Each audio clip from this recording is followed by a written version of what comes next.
Hey guys, Chef Fox here again. So happy holidays, happy Thanksgiving, Merry Christmas, whatever it is you're looking to celebrate. It's probably going to include a turkey. You want to have that turkey be nice and succulent and really well cooked so that it's safe for us to eat, but it tastes great and it's nice and moist and tender. So how do we do that? So there's quite a few things we can go through to make it really good. We can also use this turkey to make a really good sauce, a really good gravy to go with it as well. So let's work our way through this whole process.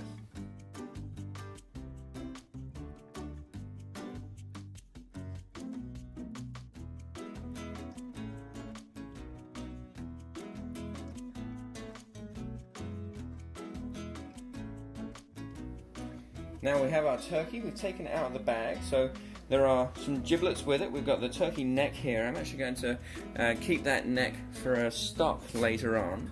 We also have the other giblets. We've got various different other innards, some heart, some liver. So if you want to make giblet gravy, I wouldn't recommend using the liver because that can, when you boil the liver, it can actually go rather bitter. So that's not preferable, but the other giblets are very useful to make a great gravy. I'm going to show you a different way to actually use the drippings from this and to enhance the drippings to make our gravy on this particular occasion. So we're going to take the whole bird. We're going to season it up. We've got our seasonal that we're going to use. That's in another video that you can watch. We're going to season the whole bird, including inside as well. We're actually going to take these wings. The wing tips have a tendency of burning, and you can actually tuck these underneath like this and like this. And that way it'll actually help that turkey to balance a little better when it's in the roasting dish, as well as actually keeping those wingtips away from burning. You may have a turkey that's bound like this around the feet there. That's great. If you don't, then you can just get a simple piece of butcher's twine to actually tie those legs together. It helps to hold the whole bird together, helps to hold all of this meat in one spot, so you get less drying, especially around the edges over here as well.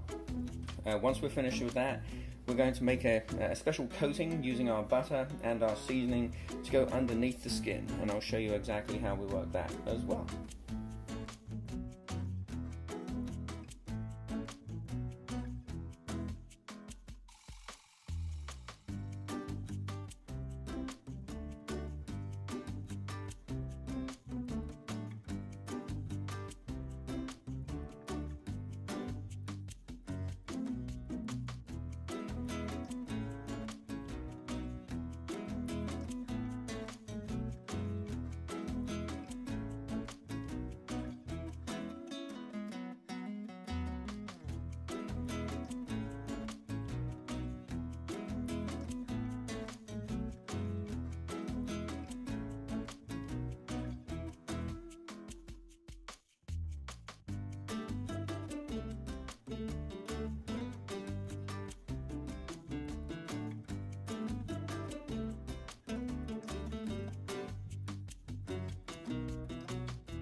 Okay, now it's time to actually carve the beast. Okay, so we've got this wonderful brown color to everything. We have to start identifying the separate parts. So the wings, they'll be able to come off nice and easily. They'll be able to disjoint. The legs and the thighs, we'll be able to take those off. And basically with the meat on those, it's easier just to slice that up, almost like a barbecue shred. But with the breast, we want to try and remove each individual breast individually separately, and then we'll be able to slice those to get nice large slices of meat from those. So let's get started on this.